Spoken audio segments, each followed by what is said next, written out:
All right, what's up, everybody? Christopherleonjohnson here. So, this came from that feature on BK Poetry Slam. I'm looking at my Instagram notifications, so I gotta look at that later. But shout out to BK Poetry Slam for putting me on their page. I gotta look at it later. I'm doing a live video right now. So, you see the title of the video and the thumbnail. The thumbnail showed Izzy At the Melendez, light, turn who left is onto Eastern Parkway. As a navigation, I was somebody driving. So, all right. So recently,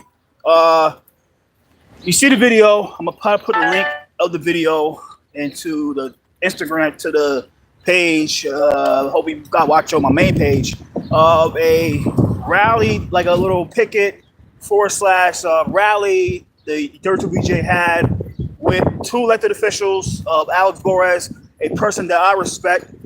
He showed the reason why I respect him as elected official. Like I said, he's elected official. He's not my state assembly member, but we agree on certain things.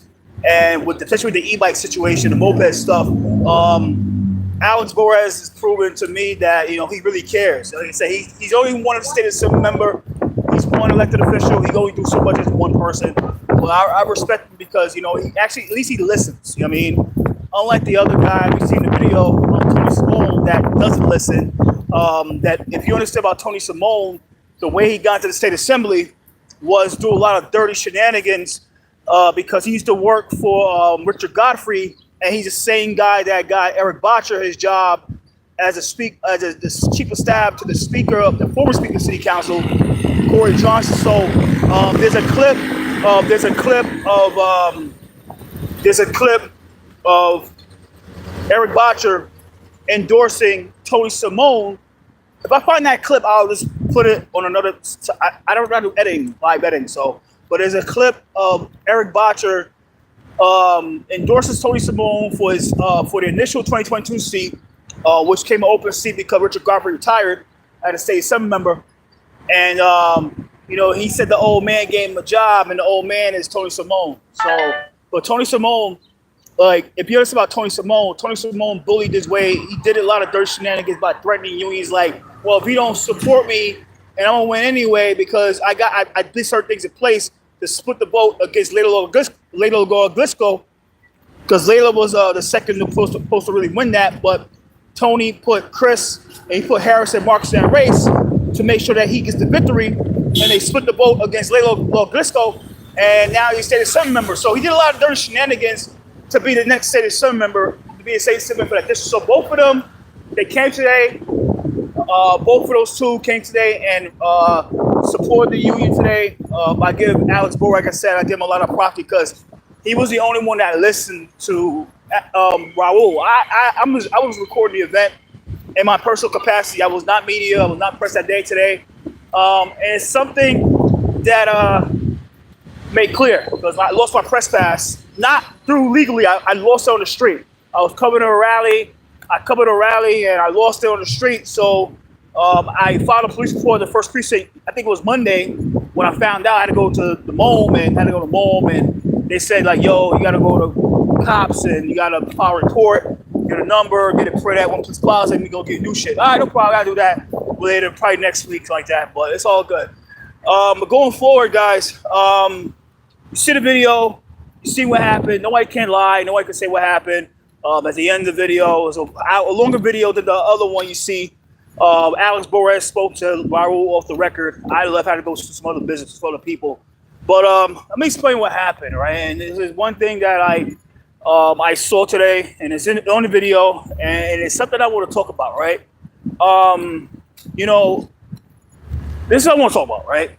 What I saw from Izzy Melendez was really, I like to say, a poor representation of a person that is in leadership.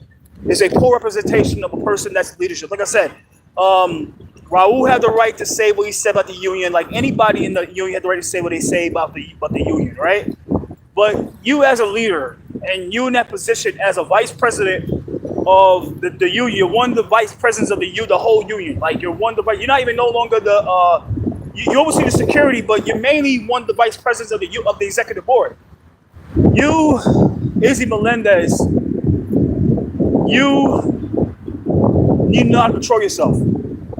You need to know how to control yourself because that type of shit made you look like an idiot in the process. Like I said, it didn't matter what Raul said about you.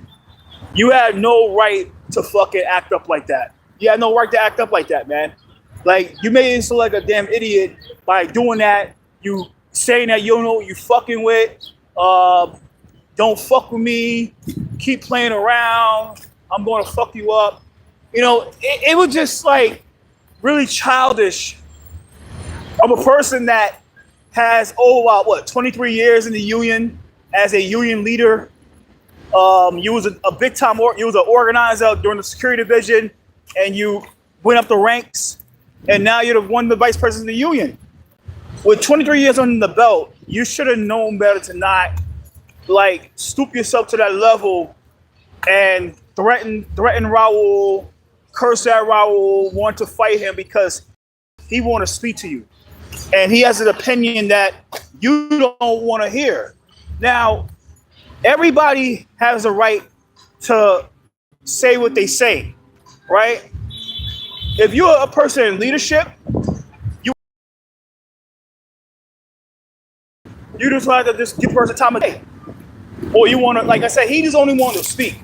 Raul only wanted to talk to you about, like, why were you shitting on him and abandoning him when it came to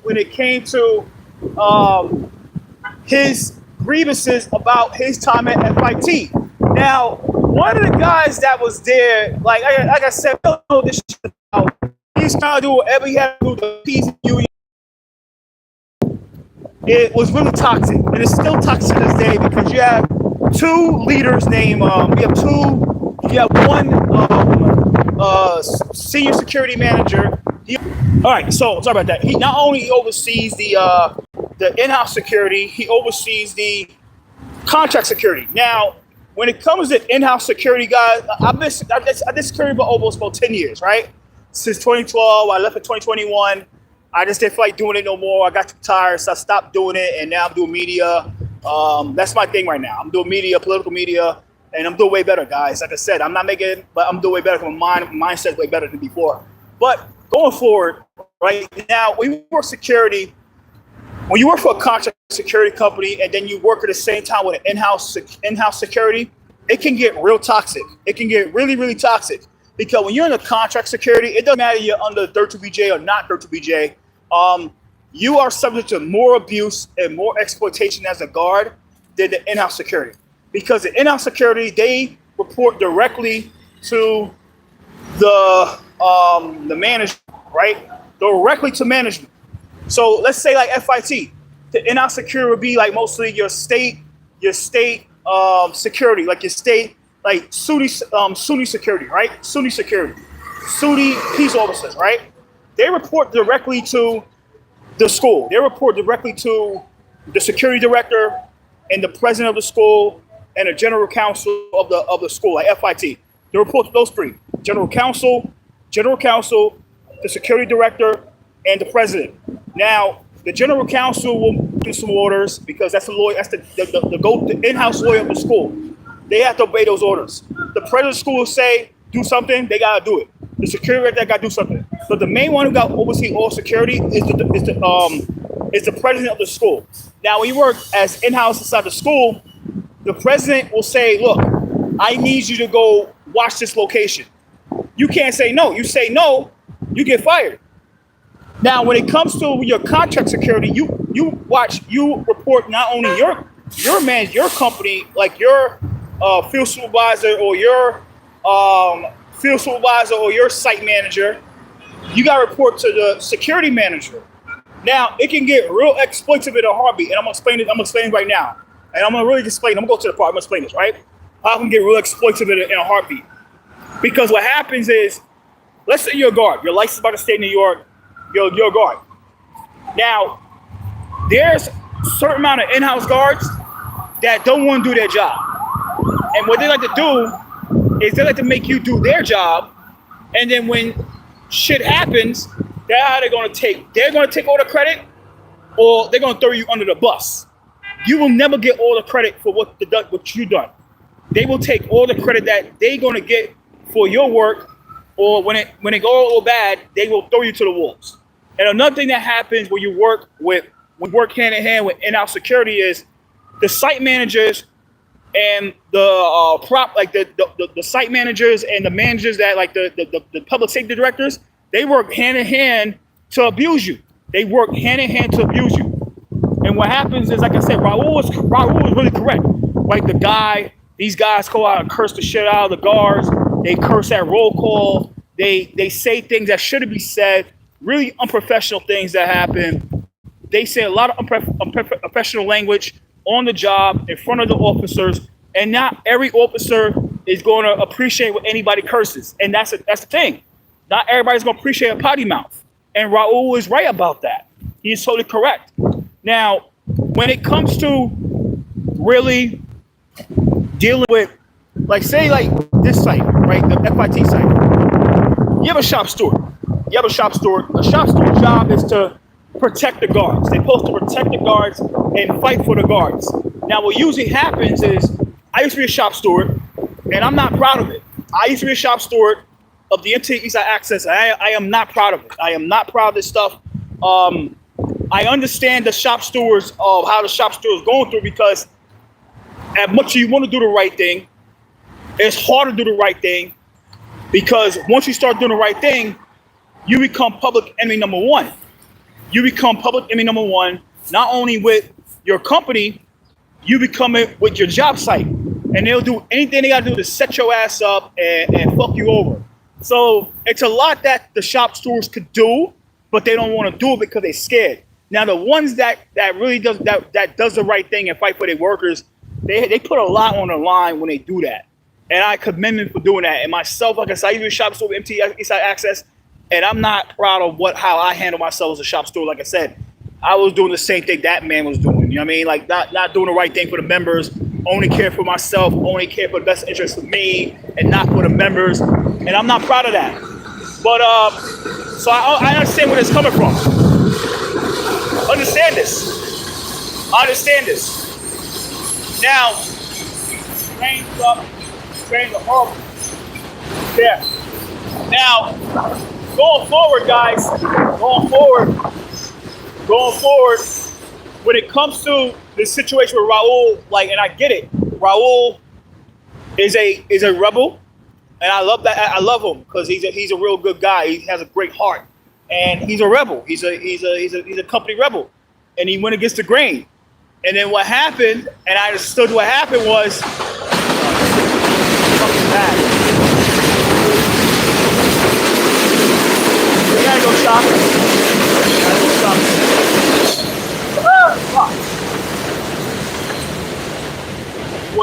What happened was, when you start fighting for your members you're not a shop steward, you create a lot of enemies, guys. You create a lot of enemies. Now, going forward, like I said, he did a lot of things to fight for the workers, and the company didn't like it, and the property manager didn't like it, FIT didn't like it. Now, suddenly, like I said, when 9/11 hit, and he wanted to pay homage to the people in 9/11, using the job site's walkie-talkie, that's when they want to get rid of him. Now, I knew that was about. They was trying to find the reason to get rid of him. Majority of the time, when you use a job site radio for anything that's not supposed to be used, you're supposed to get a warning. Majority of the time, if you're on the union job sites will usually give you a write-up, and then they'll give you a write-up, and then you gotta speak. It depends on the situation. You get written up, and then you gotta go to the office. This situation, like I said, they did it. They did a lot of things wrong, and they feel they can do what they move because the WBO don't lose that contract. And what happened was, they didn't write him up. What they did was, they told him come to the office because he used the radio, and then they told him, like, we don't want him back on the job site. It's just fucking crazy. And you can tell that was real personal between the director of security and Raul. It was really personal. You can tell, like, it was really personal because The way you see the audio, you hear the audio clip of the director getting at Raul, and you ask Raul for the audio clip. It's really personal. You could tell the way he was acting. It's like it's really personal. It's really, really personal. So it's a lot of things that happen, and like I said, guys, Izzy wasn't doing the right thing of how he handled the whole situation between Raul and FIT and the other members, because Raul had a lot of rightful grievances. He had a lot of correct grievances about how he was being treated and how the members were being treated, and Izzy wasn't doing anything about it. He didn't do not one damn thing about it. He didn't do anything about it. Not at all. He just ignored it. He said like the best strike is no strike, and that's really uncalled for to say. The best strike is when you go out there and call the bullshit out, and then you put these motherfuckers in check, saying like, look, if you keep on abusing the members and the guards here, we're going to get a lawyer to sue your ass. That's the best strike. You do it you do it the right time, and you call out the president, say, look. All right, so I'm sorry about that. I think like I said, Lake NYCs are crazy around here, but they need it. You know what I mean? Like I said, that whole best strike is no strike crap is bullshit. That's a cop out. It's a real cop out, guys. That whole is a whole cop out. The real best word, the best strike is when you strike is you can go in front of the offices or the headquarters or in front of the school, and then you say, look, you're gonna stop. We got these grievances here. You guys not doing your job. You guys are breaking the law. And if you keep on doing this, we're gonna sue your asses. We're gonna litigate your ass. We go collect some money. And we're gonna go, you guys fired. Izzy don't want to do that. And the reason Izzy don't want to do that because he cared about that contract and cared about those union dues more than protecting the workers, because they see the members that protecting the members. They see the members as expendable. Well, we don't give a fuck if 10 of these guys get fired, 10 of these guys quit. We'll get 10 more clowns to fucking take their spots, and they'll pay $80, $80 a month. That's how they see it, guys. This is crazy. They see you guys as a number. The members are just a fucking number, man. And like I said, like I used to be a shop steward for MT Inside Access. I'm not proud of how I was a shop steward. I was in that same boat. As the guy that Raul calls out, the shop steward that Raul calls out. I'm not gonna fucking deny that. I'm never proud of that. I am not proud at all. And I feel it. Like I said, I understand it. But like I said, Raul was totally correct about that. And like I said, the way Raul did it was good today. And like I said, the way Izzy handled himself was like really disgusting. Was really unbecoming of a leader. Really unbecoming of a leader.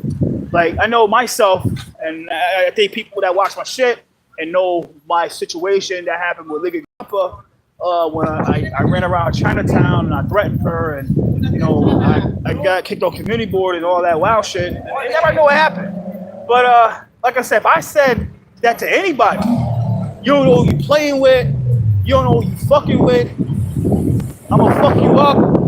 How quick would I be crucified for it, right? I mean, but we don't know what this is about. This guy's a union leader. These elected officials want the endorsement. These candidates that run for city council, state assembly, state senate, Congress want the endorsement. So they're not gonna. They don't want to go against that. They don't want to go against the grant. They'll try to throw Raul under the bus. They say, well, that's Raul's fault. Even if, like I said, Raul wanted to speak to the guy. And what happened? None of the guys that hold. What happened? None of the guys that held Izzy back, and Izzy went up to the guy and beat the shit out of Raul to the point of wanting to kill him. You know, these elected officials, these like just the just elected officials and all the nonprofit leaders and all these so-called activists, they'll say that Raul was the reason he got beat up. Instead of saying that, look, it's like Raul had a right to speak. Raul had a right to say what he want to say, but there's no, like Izzy had no right to act like that. Izzy had no right to want to hurt the guy, want to hurt Raul because he said something that he didn't want to hear. And we don't know this is a build-up.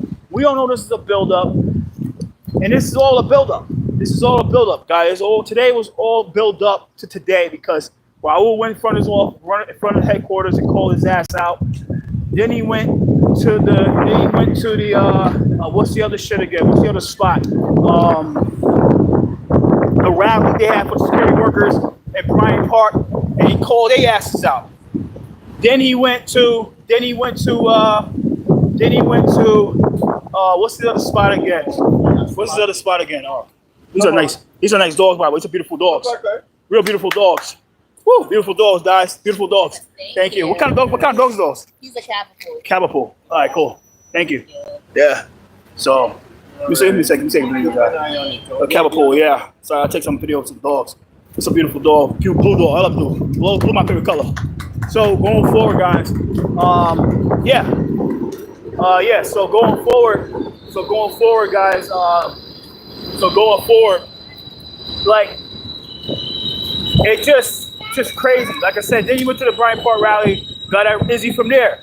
Then he went to the rally. He went to the little rally they had on Fifth Avenue by in the 40s, like Midtown Manhattan, and he got them there. So today it was a buildup. I think Izzy got sick of it, but like I said, you can get sick of it all you want, guys. You can get really sick of this shit, or sick of anybody what anybody says, but it gives you no right. It gives you no right to fucking try to like threaten the guy and threaten him. Say you don't know what you're fucking with, you don't know what you're playing with, da da da. And then, like I said, hell back. I think Izzy would have really beat the shit out of Raul if he didn't hold the gun back. So it's just a lot of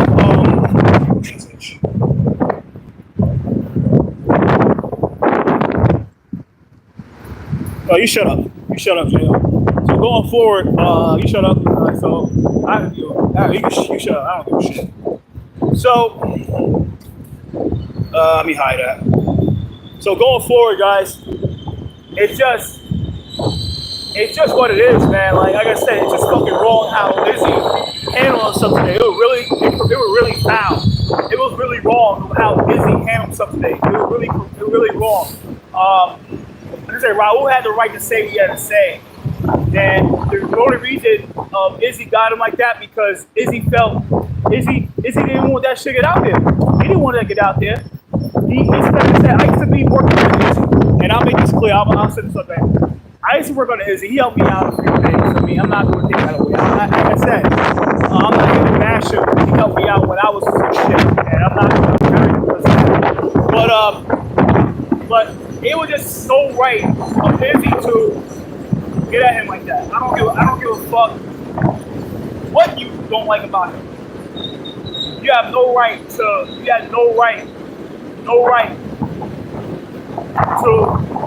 attack him like that. No right.